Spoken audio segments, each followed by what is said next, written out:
여러분 어렸을 때 장래 희망 있으셨지요? 저 어렸을 때 남자 아이들은 대통령이 되겠다라고 했던 그런 친구들이 꽤나 있었는데 그에 반해서 저의 꿈은 소박했습니다. 선생님이 되고 싶었고요. 그리고 조금 더 구체화돼서 특수학교 교사가 되고 싶다라는 그런 꿈을 갖고 있었습니다. 그러다가 고등학교 졸업할 때쯤엔 여군이 되고 싶어서 부사관 학교에 갈까라고 이렇게 많이 고민을 하기도 했습니다. 결국 생각지도 못했던 공무원이 되었고 지금은 목회자로 살고 있습니다. 목회자로 사는 지금 가만히 생각해 보면 어릴 적 꿈과 완전히 동떨어진 것은 아니다라는 생각이 들더라고요. 매 주일을 아이들을 가리키고 있으니까 선생이고요. 그리고 평생을 그리스도의 좋은 군사로 살아가려고 애쓰기 때문에 이 두 가지 꿈을 간접적으로나마 이루고 있지 않나라는 그런 생각을 합니다. 재작년에 제가 여군이 됐어야 되나 뭐 이런 생각을 하게 된 일이 있었는데, 여러분 우리나라 최초의 여성 장군이 누구신지 모르시죠? 네, 제가 알려드리겠습니다. 잘 들어보세요. 양승숙 장군입니다. 제 이름이 뭐죠? 양선숙이죠. 그런데 최초의 여성 장군이 양승숙 장군님이세요. 제 이름과 너무 비슷한데 이분이 그 양승숙 장군님이 2001년에 그 준장이 되면서 별 하나를 달았어요. 그러면서 우리나라 최초의 장성급 장교가 되었습니다. 제가 이분을 기억하는 것은 저와 이름이 비슷하기도 하지만 이분이 같은 호스돈 동문이기 때문입니다. 2024년 가을에 우리 교회에서 호스돈 여고에 장학금을 전달한 일이 있습니다. 그래서 담임 목사님과 부교육자들이 함께 교장실에 방문을 하고 전달을 한 후에 교목 선생님이 그 호스돈 여고에 있는 역사관을 이렇게 관람을 시켜주었습니다. 이 호스돈 여고가 개성해서 1904년에 정식 학교로 인가를 받아서 교육을 시작하고, 그리고 6.25 그 전쟁 때 남하해서 지금 우리 교회 옆에 있는 이 자리에 정착을 하게 되었습니다. 그래서 이 학교가 역사관을 만들 만큼 그런 많은 역사적인 자료를 가지고 있었습니다. 담임 목사님과 박천호 목사님 그리고 이동훈 목사님이 교목 선생님으로부터 그 역사관을 쭉 소개를 받는 동안 저는 조용히 한쪽으로 살짝 나와서 그 앨범 부스가 있더라고요. 그래서 혹시 저는 호스돈 여중이지만 앨범이 있나 하고 찾아봤어요. 1987년도 졸업 앨범이 있나 봤더니 있더라고요. 그래서 막 봤는데, 예, 거기에 그 불만이 가득 찬 얼굴에 표정이 딱딱하게 굳은 16살, 17살의 그 사춘기 소녀 양선숙이 거기 있더라고요. 그래서 그 모습을 보고 박 목사님하고 이 목사님이 사진을 찍고 막 저를 굉장히 놀렸습니다. 다른 분들은 그 120년에 걸친 그 호스돈의 역사를 둘러볼 때 사실 저에게 가장 감명 깊었던 것은 그 역사관 입구에 그 걸어놓은 양승숙 장군님 네, 그 판넬을 크게 해서 걸어놓은 게 눈에 들어왔습니다. 그러면서 제가 그때 알았던 거죠. 첫 여성 장군이 이분이구나. 그러면서 아니 이분이 호스돈 여고 출신이라고 생각하면서 내 이름하고 제 이름하고 비슷하죠. 거기다가 호스돈 출신이죠. 그래서 내가 어렸을 때 꿈이 여군이었는데 내가 호스돈의 명맥을 이었어야 됐나? 뭐 그런 생각을 했습니다. 제가 여담을 잘 안 하죠. 잘 안 하는데 오늘 설교를 준비하면서 오늘 내용이 군대에 대한 얘기더라고요. 근데 군대와 아무리 해도 상관이 없는 제가 어렸을 적 꿈이 군인이었다는 그런 이야기로 한번 시작을 해봅니다. 이 땅에 어떤 지휘관보다 완전하신 만군의 통치자요 대장이신 예수님 하나님께서 이제 곧 가나안 정복을 앞둔 이스라엘 군대에게 어떤 명령을 하고 계시는지 지금부터 우리 말씀을 나눠보도록 하겠습니다. 오늘 본문 20장 1절은 내가 나가서 적군과 싸우려 할 때에 라고 시작하고 있습니다. 모세가 이스라엘 백성들을 이끌고 모압 평지에 이르기까지 몇 번의 큰 전투가 있었는데 그중 12 정탐꾼의 보고를 듣고 하나님을 원망했던 그 이스라엘 백성들을 향해서 하나님께서 너희 1세대가 광야에서 다 죽고 40년 동안 방황할 것이다 라는 하나님의 징계의 말씀이 임했습니다. 그러자 그때서 이스라엘 백성들이 하나님의 마음을 돌이키기 위해서 하나님이 뜻이 아니라는 그 모세의 만류에도 불구하고 부득불 가나안으로 올라갔다가 처참하게 패배를 하고 말았습니다. 하나님이 허락하지 않은 전쟁을 자신들의 욕심으로 시작했기 때문인데요. 이 호르마에서 참패를 당하긴 했지만 광야 40년 동안 이스라엘은 패배보다 승리가 훨씬 많았습니다. 광야 초창기 아말렉과의 그 르비딤 전투의 승리를 시작으로 해서 아모리 왕 시온과 바산한 옥과의 이 전투에서 승리함으로 요단 동편의 땅을 얻었습니다. 여러분, 그러면 이스라엘 병력이 얼마나 대단했기에 가는 곳마다 승리를 했을까요? 사실 이스라엘의 병력은 보잘것없었습니다. 출애굽한 이스라엘은 유목 공동체였습니다. 군사 훈련을 받은 적도 없고 구름 기둥을 따라 이동하다가 전쟁이 나면 양을 몰던 그 막대기를 들고 그리고 돌멩이를 들고 전쟁에 나갔습니다. 반면에 상대국은 국가 체계를 갖춘 도시국가였습니다. 말과 병거가 있었고 급료를 받으며 전쟁을 대비한 상비군과 또 징병들이 이 전쟁에 나왔습니다. 여러분, 칼과 막대기의 싸움이었고 훈련된 군인과 민간인의 싸움이었습니다. 그럼에도 이스라엘은 직업 군인을 상대로 전쟁에서 이겼으니 군사적으로는 도저히 이해할 수 없는 그런 승리였습니다. 이러한 병력을 가진 이스라엘 백성들에게 모세가 오늘 말하고 있는 것입니다. 20장 1절 말씀을 우리 한 목소리로 다시 한번 읽도록 하겠습니다. 내가 나가서 적군과 싸우려 할 때에 말과 병거와 백성이 너보다 많음을 볼지라도 그들을 두려워하지 말라. 애굽 땅에서 너를 인도하여 내신 내 하나님 여호와께서 너와 함께 하시느니라. 아멘. 지금 이 말씀이 선포되는 곳은 모압 평지 요단 동편입니다. 아모리와 바산과의 그 승리로 요단 동쪽 땅을 획득 모두 차지하기는 했지만 이곳이 하나님께서 말씀하신 그 가나안 땅은 아니었습니다. 이제 더 중요한 요단강 건너 가나안 족속 7족속과의 전쟁이 남아 있었습니다. 좀 전에도 말씀드렸듯이 이스라엘의 병력은 병력이라고 하기에도 부끄러운 그런 하찮은 것이었습니다. 가진 거라고는 막대기뿐이었고 훈련되지 않은 장정들이 전부였습니다. 그러나 가나안은 히브리 민족이 가나안을 향해 계속 돌진해 온다라는 소식을 듣고 수많은 말과 전차를 앞세우고 또 셀 수 없는 군대로 전투 태세에 들어갔던 것입니다. 여러분, 사마귀가 앞발을 들고 거대한 수레바퀴를 막아선다라는 뜻의 사자성어가 있는데 당랑거철이라는 말입니다. 이 말처럼 도저히 상대가 안 되는 그런 전쟁이 벌어질 것입니다. 성도 여러분, 전쟁은 이기기 위해 싸우는 것입니다. 질 것 같으면 차라리 항복을 하는 게 맞습니다. 그런데 모세는 너희가 말과 병거와 백성이 너보다 많음을 볼지라도 그들을 두려워하지 말라라고 명령합니다. 감당할 수 없는 상황에 처할 때 밀려오는 두려움은 당연한 것입니다. 그럼에도 모세는 이러한 당연한 이 두려운 현실 앞에선 이스라엘 백성들에게 두려워하지 말라라고 명령하고 있습니다. 여러분은 어떻게 두려워하지 않을 수 있을까요? 그리고 모세는 왜 두려워하지 말라고 말하는 것일까요? 바로 현실보다 크신 하나님이 함께 하시기 때문입니다. 모세는 가나안의 군대보다 크신 하나님이 너희와 함께 하시기 때문에 두려워할 필요가 없다고 말하는 것입니다. 북이스라엘의 엘리사 선지자 때 아람 군대가 수많은 말과 이 병거를 이끌고 사마리아 성을 에워쌌습니다. 이를 본 엘리사의 사환 게하시가 아침에 일어나 보니까 이 적군이 막 빽빽하게 앞에서 있는 거예요. 그래서 두려워 떨었습니다. 그때 엘리사가 말합니다. 우리와 함께 한 자가 저들보다 많으니 두려워하지 말라고 하면서 게하시의 눈을 열어주었습니다.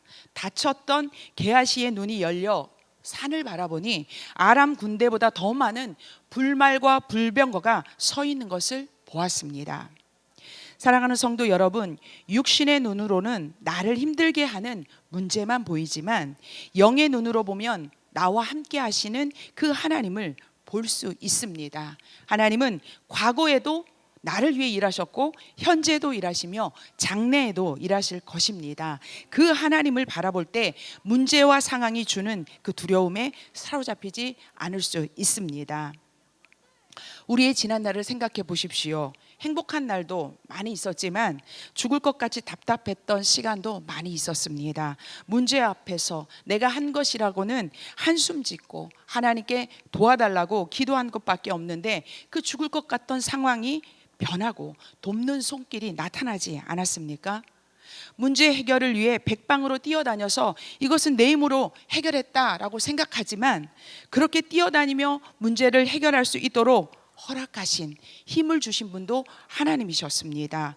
우리와 함께 하신 하나님께서 우리를 위해 일하고 싸우신다라는 사실을 믿을 때 우리는 두려워하지 않을 수 있습니다. 이런 신실하신 하나님을 경험하시는 여러분 되시기를 바랍니다. 전쟁은 전략과 전술이 있어야 합니다. 전략은 장기적이고 거시적인 목표이고요. 전술은 이 전략을 이루기 위한 구체적인 실행 방법을 말합니다. 그래서 이 전략과 전술에 능한 사람을 군대의 지휘관으로 세우는 것은 대단히 중요합니다. 그렇다면 이스라엘의 전략은 무엇이었을까요? 오늘 본문에서 보는 이스라엘의 전략은 여호와 하나님이 함께 하신다입니다. 그리고 전술은 그 하나님을 신뢰하는 순종입니다. 신명기 20장 1절과 4절 말씀을요, 우리 시간 다시 한번 교독할 텐데 제가 1절을 여러분이 4절을 읽도록 하겠습니다. 내가 나가서 적군과 싸우려 할 때에 말과 병거와 백성이 너보다 많음을 볼지라도 그들을 두려워하지 말라. 애굽 땅에서 너를 인도하여 내신 내 하나님 여호와께서 너와 함께 하시느니라. 너희 하나님 여호와는 너희와 함께 행하시며 너희를 위하여 너희 적군과 싸우시고 구원하실 것이라 할 것이며. 아멘.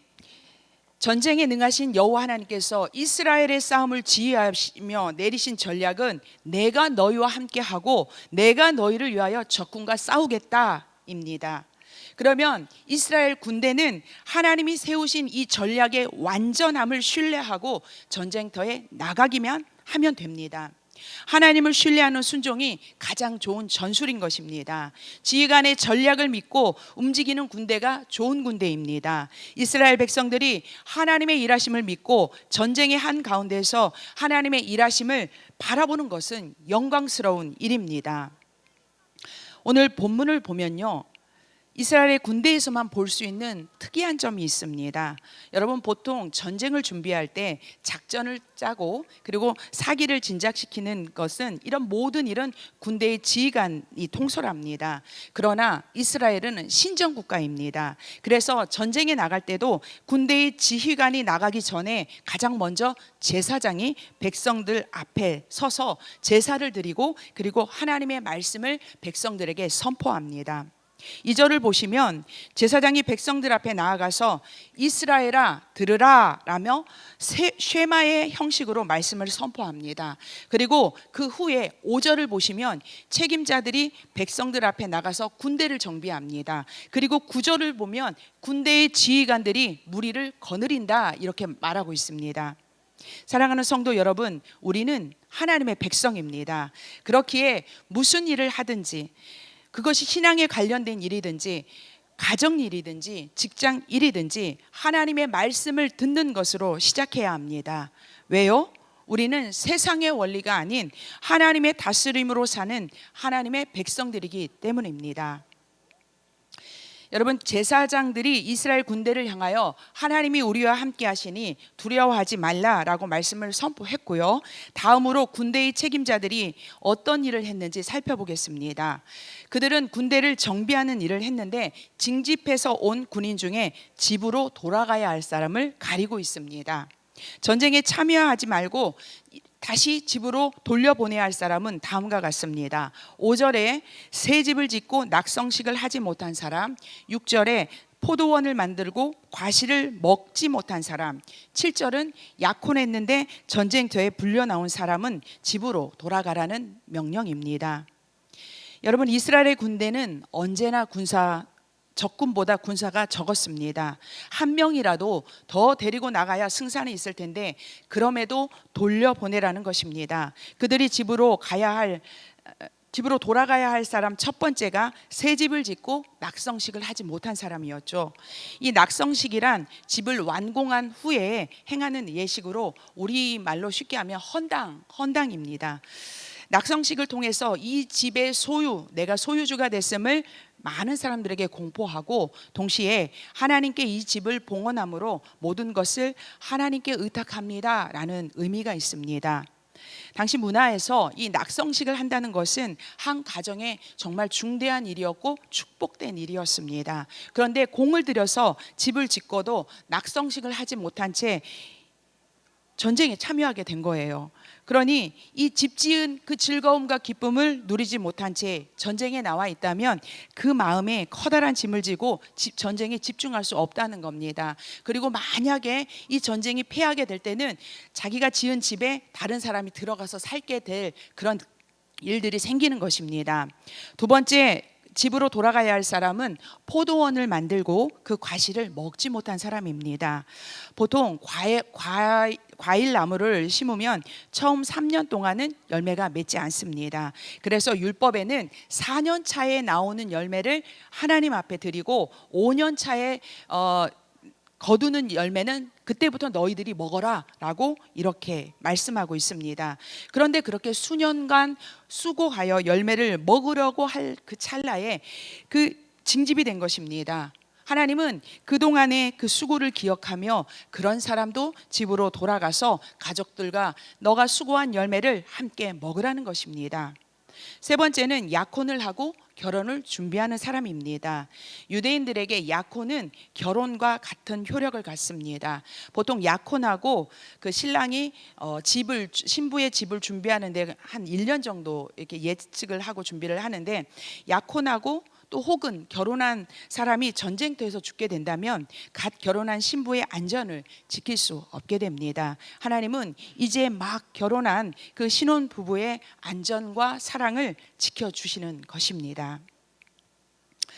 이사야 65장은 하나님의 심판 후에 임하게 될 새 하늘과 새 땅에 대한 예언을 말씀하고 있습니다. 이사야 선지자가 말한 새 하늘과 새 땅의 모습은 이러합니다. 우리 이 시간에 이사야 65장 21절과 22절 말씀을 한 절씩 교독하도록 하겠습니다. 제가 먼저 읽겠습니다. 그들이 가옥을 건축하고 그 안에 살겠고 포도나무를 심고 열매를 먹을 것이며, 그들이 건축한 데에 타인이 살지 아니할 것이며 그들이 심은 것을 타인이 먹지 아니하리니 이는 내 백성의 수완이 나무의 수완과 같겠고 내가 택한 자가 그 손으로 일한 것을 길이 누릴 것이며. 아멘.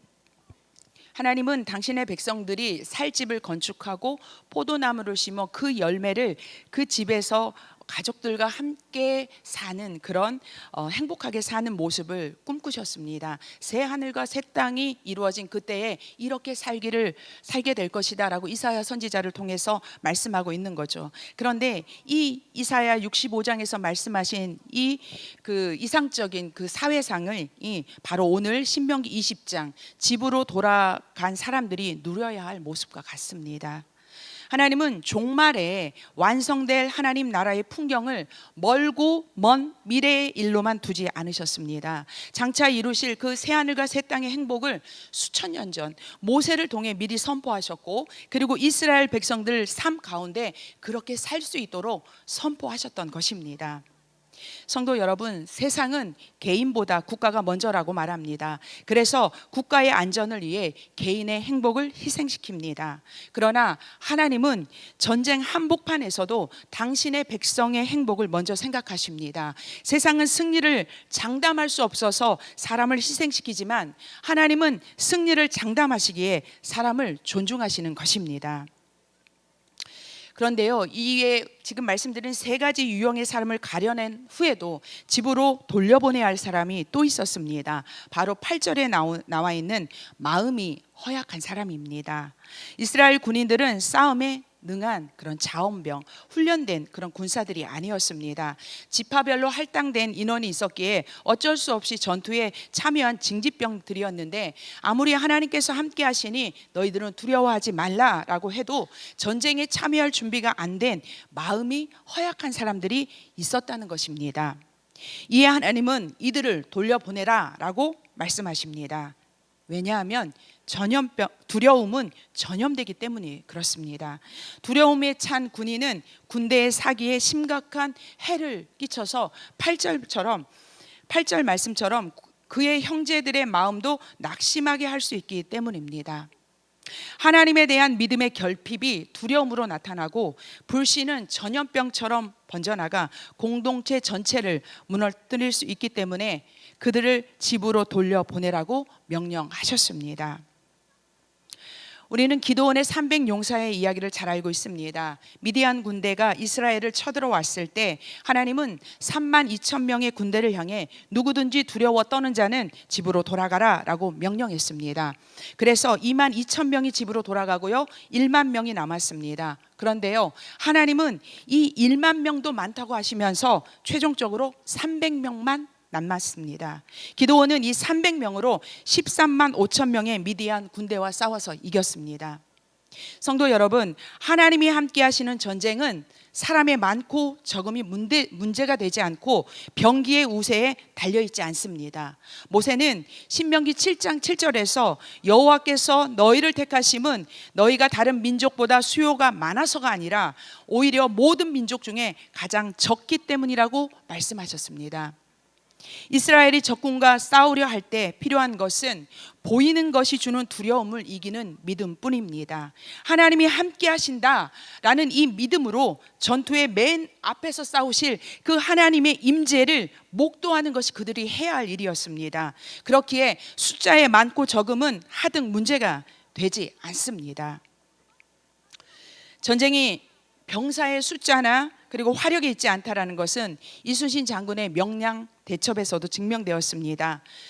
이순신 장군에게 남은 것은 고작 12척의 배밖에 없었습니다. 이순신 장군이요, 가장 먼저 다시 복직하면서 가장 힘썼던 것은 그 전에 원균이 앞세우는 그 전쟁에서 패전의 두려움에 떨었던 그 군사들의 사기를 진작시키는 것이었고, 급한 물살의 지형을 이용한 전술로 여러분 고작 12척의 배로 133척을 물리친 신화를 만들어냈습니다. 사랑하는 성도 여러분, 우리 또한 치열한 삶의 전쟁터에 서 있습니다. 우리의 삶에도 수많은 말과 병거가 진을 치고 있습니다. 여러분, 열심히 쉼없이 일해도 어깨를 짓누르는 경제적 어려움이 있고요, 질병으로 무기력직해진 몸이 나의 문제가 되어버렸습니다. 아무리 기도해도 구원에 관심 없는 가족들이 우리의 마음을 지치게도 합니다. 이 모양 저 모양 수많은 문제가 군대처럼 우리 앞에 진을 치고 있습니다. 이 모든 문제 앞에 싸우는 우리들을 향해서 하나님께서 말씀하십니다. 신명기 20장 3절 말씀입니다. 우리 20장 3절 말씀을 한 목소리로 읽도록 하겠습니다. 말하여 이르기를 이스라엘에 들으라.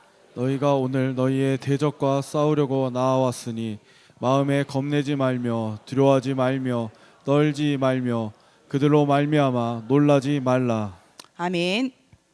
여러분, 내 힘으로 할 수 없기에 두려워할 수밖에 없습니다. 그러나 내가 두려워하지 않을 수 있는 유일한 이유는 오늘 하나님께서 우리의 문제와 싸우시려고 그분께서 나오셨다라는 것입니다. 위기의 순간마다 높기만 해 보였던 그 산 같았던 문제가 낮아지고 때로는 그 문제를 뛰어넘게 하셨던 그 하나님께서 오늘도 우리와 함께 하시기 때문입니다. 사랑하는 성도 여러분, 광야 같은 인생길에 하나님은 결코 우리를 홀로 걷게 하지 않으심을 믿으시기 바랍니다. 우리의 인생, 이 영적 싸움은 내 힘으로 치르는 그런 싸움이 아닙니다. 하나님이 우리를 위하여 친히 싸우시는 그런 싸움임을 믿으시기 바랍니다. 우리가 할 일은 문제를 보고 두려워하는 것이 아니라 문제 뒤에서 역사하시는 하나님을 바라보는 것입니다. 전쟁의 주인이신 하나님께 모든 것을 맡기고 오직 신뢰함으로 우리의 믿음의 자리를 지키는 것뿐입니다. 두려워 떨었던 게하시의 눈이 열려서 군대보다 더 많은 하늘의 불말과 불병거를 보았던 것처럼 우리의 믿음의 눈을 떠서 우리를 둘러 진치고 있는 천군 천사의 군대를 바라보시기 바랍니다. 나는 작고 연약하지만 하나님이 함께 하시기에 강합니다. 그리고 우리는 작고 연약하지만 하나님이 함께 하시기 때문에 우리는 강한 군대입니다. 사탄은 그저 두려움을 던져줄 뿐 아무것도 할 수 없는 그런 존재입니다. 사탄이 던져주는 이 영적 전염병인 두려움을 여러분 예수님의 이름으로 물리치시기 바랍니다.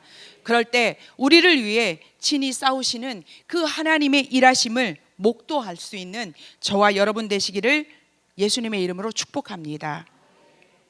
우리 이 시간에 세 가지 기도 제목을 읽고 함께